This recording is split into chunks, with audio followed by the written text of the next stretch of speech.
Hello दोस्तों, Hollywood silver screen में आपका स्वागत है। आज हम फिल्म द फाउंडर की कहानी बताएंगे। ये एक सच्ची कहानी है। ये कहानी है मैकडॉनल्ड्स की। कहानी की शुरुआत होती है सन 1954 से। यहाँ पर हम एक आदमी को देखते हैं जिसका नाम रे क्रॉक है। रे क्रॉक अभी मिल्क शेक मिक्सर बेचता है। उसकी वाइफ भी उसे हर चीज़ में सपोर्ट करती है, लेकिन रे अपनी ज़िंदगी में और आगे बढ़ना चाहता है। एक दिन रे एक रेस्टोरेंट के बाहर अपनी सेक्रेटरी को कॉल करता है, तो वो बताती है कि हमारे पास काफ़ी सारी कंप्लेन है। और वो बताती है कि हमें एक ऑर्डर भी मिला है कैलिफोर्निया के किसी रेस्टोरेंट से, और हमें उन्हें 6 मिक्सर डिलीवर करने हैं। रे सोचता है कि एक ही जगह 6 मिक्सर का ऑर्डर हो नहीं सकता।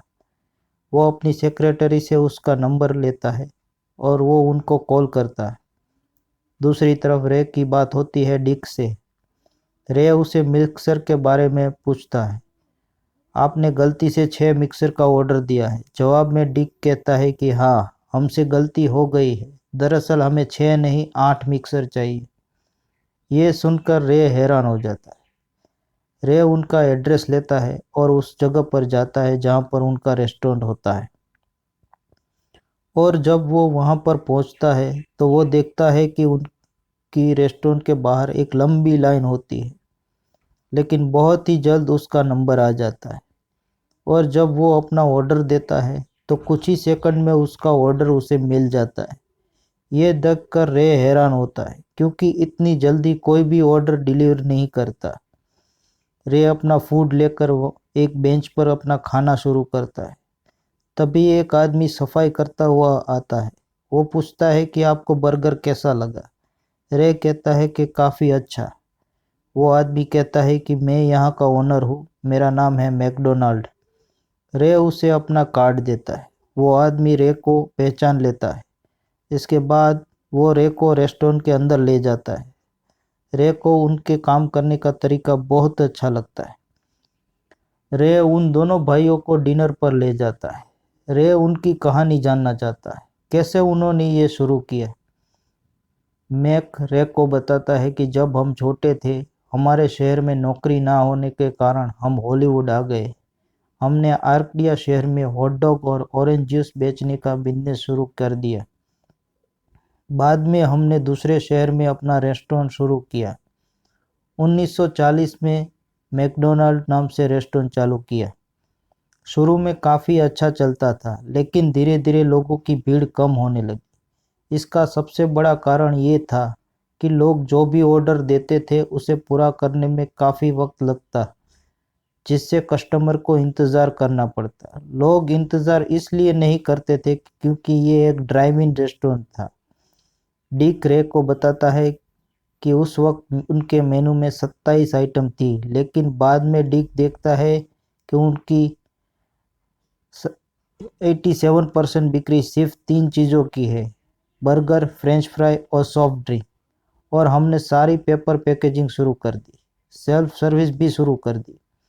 और डी क्रेग को बताता है कि हमने कस्टमर की सबसे बड़ी तकलीफ दूर कर दी।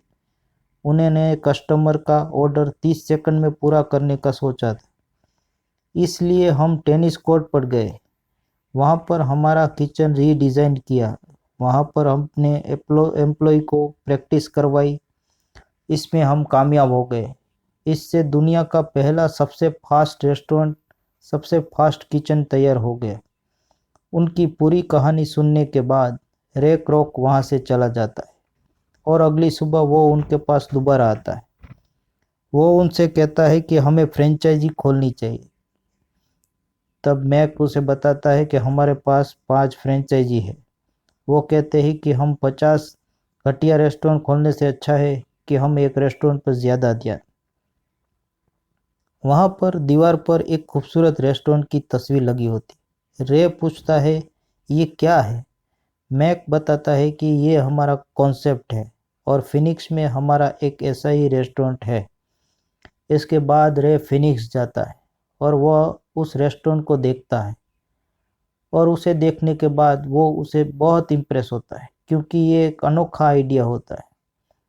रे एक बार फिर दोनों भाइयों के पास जाता है और रेस्टोरेंट को अलग पहचान दिलाने के लिए उसे आगे बढ़ाना होगा। मैक और डिक इसके लिए मान जाते हैं। वो रे के साथ एक कॉन्ट्रैक्ट करते हैं जिसमें काफ़ी सारी शर्तें होती हैं। रे उन सारी शर्तों को मान जाता है, लेकिन रे को नया रेस्टोरेंट खोलने के लिए अब पैसे चाहिए, जिसके लिए रे अपना घर गिरवी रखकर लोन लेता है। कुछ ही दिन बाद मैकडॉनल्ड का नया आउटलेट खुल जाता है।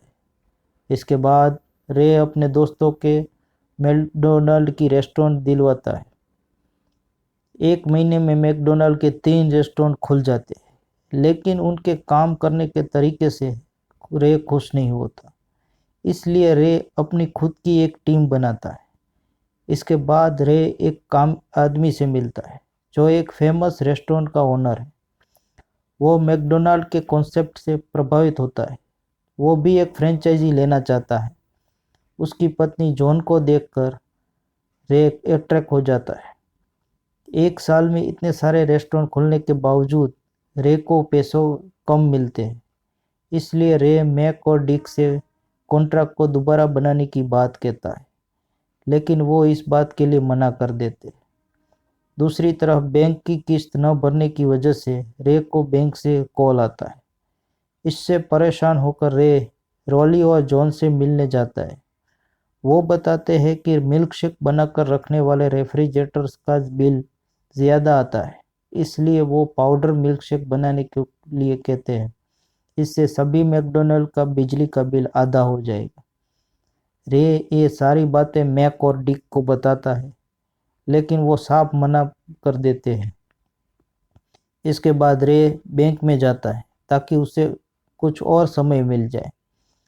अब जब वो बैंक में जब बातें कर रहा होता है, तभी वहाँ पर एक आदमी उसकी सारी बातें सुन रहा होता है। उसका नाम होता है हैरी सोनबर्न। हैरी रेक की मदद करता है। हैरी रेक के कॉन्ट्रैक्ट को देखता है। हैरी रे को मैकडॉनल्ड की फ्रेंचाइजी की प्रक्रिया के बारे में पूछता है। उसके बाद हैरी रे को ज़मीन खरीदकर उसे फ्रेंचाइजी ओनर को लीज पर देने की बात करता है। रे एक नई कंपनी खोलता है। उसे कुछ फाइनेंसर भी मिल जाते हैं। उसका काम अब बढ़ने लगता है। रे पूरे देश में कई आउटलेट खोल देता है। रे अपनी कंपनी का नाम मैकडॉनल्ड कॉरपोरेशन कर देता है। मैक और डिक इस बात का विरोध करते हैं। डिक रे के सामने शर्त रखता है। रे डिक की शर्त मान लेता है। मैक और डिक रे से इस बात का कॉन्ट्रैक्ट करते हैं। वहाँ पर डिक रे से एक बात पूछता है कि जिस दिन पहली बार तुम हमारे रेस्टोरेंट आए थे, तो हमने तुम्हें अपना काम करने का तरीका, अपना पूरा आइडिया समझा दिया था, तो तुमने अपना खुद का काम क्यों नहीं किया?